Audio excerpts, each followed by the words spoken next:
Hello, friends, old friends. I'm gonna make this video for the benefit of whoever objectivist is still subscribed to the channel and will somehow manage to see this. So, if you didn't know already, I've converted or reconverted, I suppose. I was born into the Catholic Church, but I've converted back, so to speak.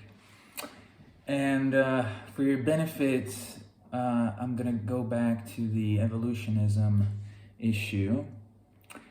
And let me just start from something that will be familiar to educated objectivists, because there's a lot of objectivists who have no idea what philosophy is, which begs the point of why they're into a philosophy if they don't understand philosophy. But anyhow, so this is from that usual book I think I've showed you before, The Metaphysics of Evolution, from Father Chad Ripperger. And it basically proves in less than around 50 to 60 pages, and most of it is redundant, that evolution is irrational, illogical, contradictory, and so forth. So it is quite dense, though.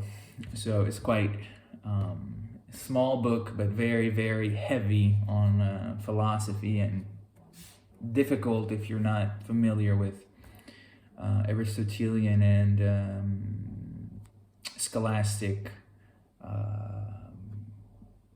language, philosophical language. So I'm going to take one that's kind of easy. Let's take the principle of non-contradiction.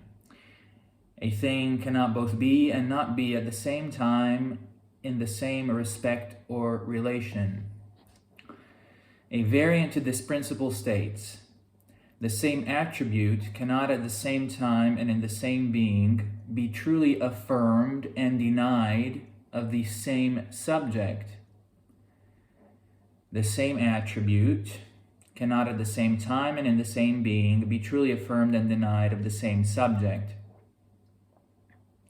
At first, it does not seem as if those who are proposing evolution are contradicting themselves, but there are a few instances in which we actually see evolutionists violating the principle of non-contradiction. We quoted Stephen Hawking. In the same vein, he makes the following observation. Because there is a law such as gravity, the universe can and will create itself from nothing. I mean, any half decent objectivist will, which does not include a leftivist, obviously, I mean, that goes without saying, should see the pretty obvious contradiction here in Stephen Hawking.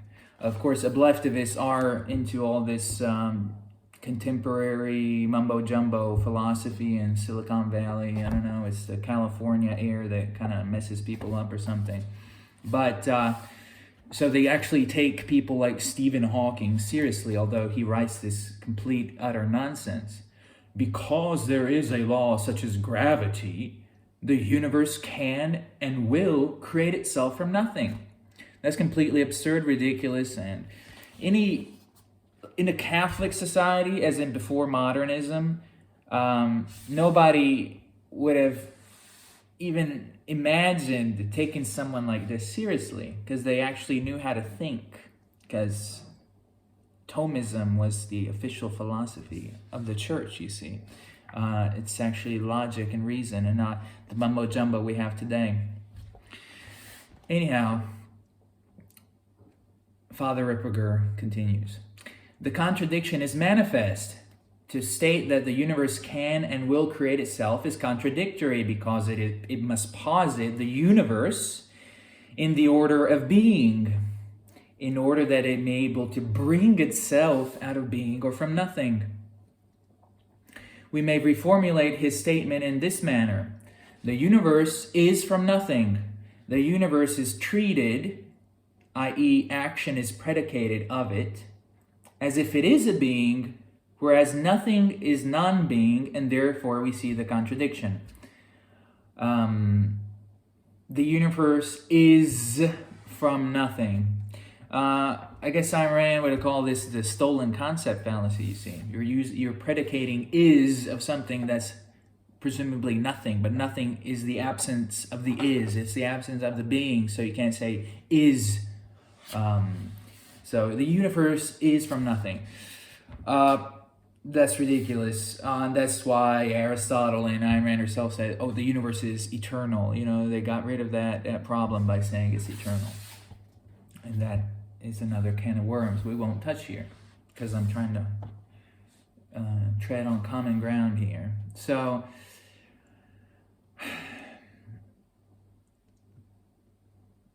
here we could read more about the nothing, but any properly educated objectivist knows the reification of nothingness, or if you read the critique of Ayn Rand towards the nihilist, the existentialist. There you go. So anyway, do evolutionists commit this error? Yes, they do, by positing something coming from nothing. I.e., they argue that from a lower grade of being, which does not have a perfection comes via a mutation or some other mechanism. Strictly speaking, this is not possible due to the principle of sufficient reason, which we will address shortly, later. Ultimately, in the order of mutations, the only mutation that should arise from any lower order of being, without the intervention of a higher being, is a mutation which is lower than the being who is causing the mutation. This would mean that the things are not going from a less organized state to a more organized state in something that is complex. And here there's the footnote that says that the idea that things are going from a less ordered state to a more ordered state or to greater beings is contrary to the law of entropy. So, as you see, the language is kind of difficult because it's using scholastic language. So it's saying perfection, lower grade of being, and so forth. So that can be an obstacle for some people at first. But essentially he's saying that you can't get an arm, the DNA for an arm, from something that doesn't have an arm. Where does the information come from? To put it in more practical, although less precise terms. Those are precise terms. Those are very precise terms. But if a dog does not have the information to make a rational animal, such as a human being, so you can't go from a dog to a human being. That's impossible. It's just not possible. A mutation is something negative. A mutated human is someone with some kind of handicap or disability. So it's a mistake. Mutations are a mistake, and they create defects rather than it creates something worse, not something better. And mathematicians have talked about this, that the number of mutations, that every once in a while there's a positive mutation, but even then it's not really positive.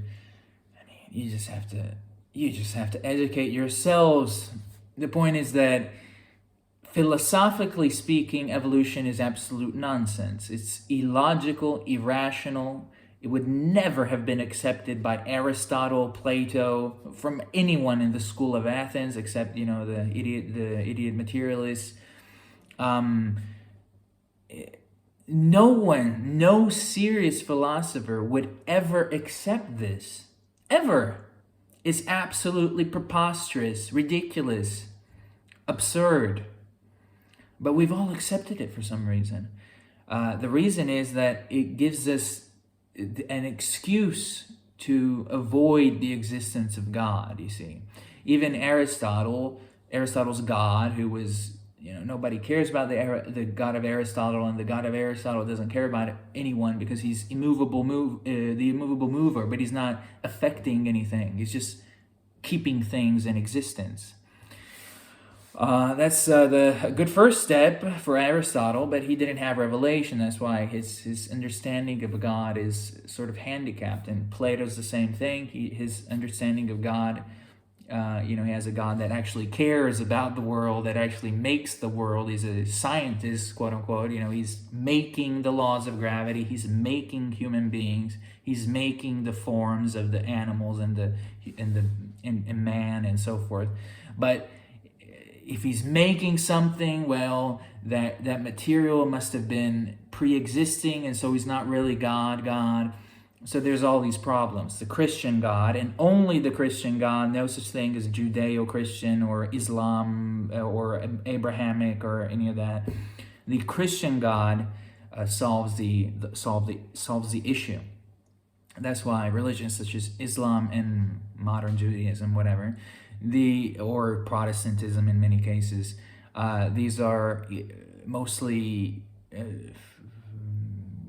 they're not strong on reason. Let's just put it that way. They're not strong on logic. While the Catholic Church is what created the remnants of the civilization that you're enjoying today. The remnants, whatever good we have, comes from there, and all the bad comes from, rationalism, materialism, and evolutionism. More recently, it started with Descartes, Cartesian, is rationalism, and the materialism that came from it. This sort of rationalist, materialist dialectic going on, and evolutionism was the perfect pseudo-scientific, because it's not scientific. It's a philosophic, but it's pseudo-scientific, so it's sort of the scientific handmaiden of rationalism and evolutionism. So you see, in the proper way things are supposed to be, philosophy is the handmaiden of religion. And what does that mean? It means that certain truths are revealed by God. That's how you get real reason. That's how you get Thomas Aquinas. That's how you get science and engineering in the Middle Ages and so forth, so-called Dark Ages, like people like Ayn Rand and so forth talk about, but they're very ignorant about true history. That's where you get science and medicine and so forth, through the Catholic Church. And of course there's a Protestant, absolute nonsensical religion that obfuscates this truth as well. But that's where we have Western civilization from, and what was I saying? I can't remember anymore. I think of the Protestants and I get mad, so I sort of lose the train of thought. But yes. So the materialism and the evolutionism. Yes, I get it. So revealed truth. Philosophy has to accept the revealed truth. That's what it means. Philosophy is the handmaiden of theology. It just means that certain truths of theology, i.e. dogma, things that are revealed directly by God, those you have to take as true, and it turns out that by taking those as true, you actually develop philosophy as well, because they're giving you missing true information, because information from God, obviously, so it's perfectly true. It's true knowledge that just comes from theology. So that was the balance there. And of course, beneath philosophy there is science. So science has to it has to abide by logic, by metaphysics, by the law of non-contradiction. No, that doesn't exist anymore in our society. And since I'm speaking English, I'm going to be speaking to the Anglosphere. You realize just what kind of crazy society you're living in, where science is pushing all of what's going on. It's pushing the social nonsense and the scientific quote unquote nonsense. So we're living in insanity thanks to evolutionism, thanks to rationalism, and materialism, of course. Now, and also, of course, this ideology is what created the French Revolution, the obviously World War II, World War One as well, because America and the Brits, they wanted to get rid of the monarchy, which was obviously vastly superior to the garbage nonsense we have now. The Habsburgs were light years ahead, and the communists and the National Socialists, they were both evolutionists. That's the first thing they taught in their schools and so forth. So if you want murder and irrationality on a social scale, just at every level as we have now, then go ahead and keep thinking that evolution is true. I mean, at least come to theism, like at least become Aristotelian. You see, Ayn Rand is missing parts of Aristotle. The good parts of Ayn Rand is the Aristotelian part, but she's missing all the rest. She's accepting things that Aristotle would never accept. He would just laugh if he heard this nonsense. You know, a fish walked out of the water, and then it became a bird, and then a dinosaur, and then a human being a gazillion years later. Aristotle would have spat in your face. And fortunately, people in Africa that's been colonized and been just treated like garbage by people such as the ones in the Anglosphere, and they hate this. That's why it works on the Anglo mind, the racism card, because they know deep down that they are racist because they're still evolutionists. So they think there's some kind of evolution going on. Racism is impossible to someone who rejects evolution. You can be bigoted or prefer your own ethnicity, but it can't be racism in the classical sense.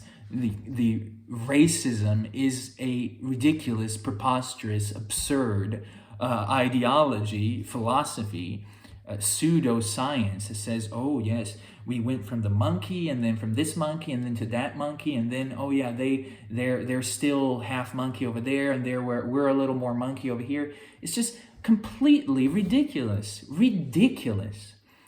The truth is, we all come from one man and one woman. All from one man and one woman. That's Adam and Eve. Hello. Welcome to reality. Welcome back to your civilization, the civilization that brought you all that you're enjoying, the good parts, that is. That's what your society, that's what your culture, your history believed. And that's why they thrived, because they had a rational understanding of the universe and of history. They didn't have this, fish crawling out of the water nonsense. So that's that. And so rationalism and empiricism, quote unquote, rationalism, materialism, and evolutionism. That's what we're seeped into now. And that, of course, is so Ayn Rand has part of that, and it's her personal flaws do have something to do with all this. Her morality is not correct. It's not rational, although she says it's rational, but it's not. Again, the bad, quote unquote, stuff in Ayn Rand are things that Aristotle would have rejected. And you have to really go back to the the truly rational philosophy of the West, our heritage, the Catholic Church, that is, obviously. You're used to the Protestants for now centuries. It's just complete garbage, okay? I live in Italy. I know what Americans and so forth, when they come to Italy, they're like, oh, this is so beautiful. Yeah, yeah, you know why it's so beautiful? Because it's the home of the Catholic Church. Hello. How could something so bad and give you the dark ages? Ooh, so boo. So if people were just smelly and nasty and living in the dark, really, is that why they created the most beautiful works of art in the entire planet? That's why they created the most beautiful buildings in the entire world. Is that why? Is that why Italy has the most visitors? Well, used to.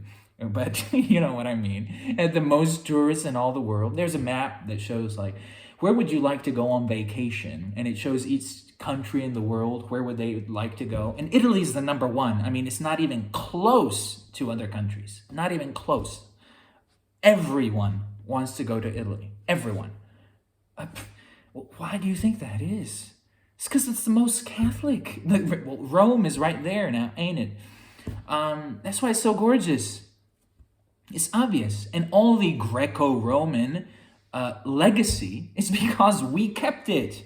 The Catholic Church kept it. The monks. The monks. Oh, the Protestants don't like monks because the Protestants think they can't keep their pants zipped, you know? That's why they left the Catholic Church, because they can't help themselves, with that's Martin Luther I'm talking about. Can't help himself. So his sexual urges, he just can't help himself. He just has to be a pervert. The monks and the nuns and so forth, that's the only religion in the world, that's the Catholic. It has this incredible heritage, and these people are what kept the legacy of you wouldn't even know about the ancient Greeks and Romans and so forth if it weren't for the Catholic Church. She's the one who kept this legacy. She kept the good. And in someone like Thomas Aquinas, you get the good and you incorporate it into the new knowledge you have, the knowledge of our Lord Jesus Christ. That's knowledge is, you make a synthesis of the history of knowledge, which is mostly Greece, obviously. Greece is, for some reason, they had the most development in philosophy and science. So you go get the good out of that. Instead of going to get the bad, as we're doing now, we go get the idiots. We go get the, everything is a flux. And we go get the idiots from ancient Greece that Aristotle and Plato had already, smacked.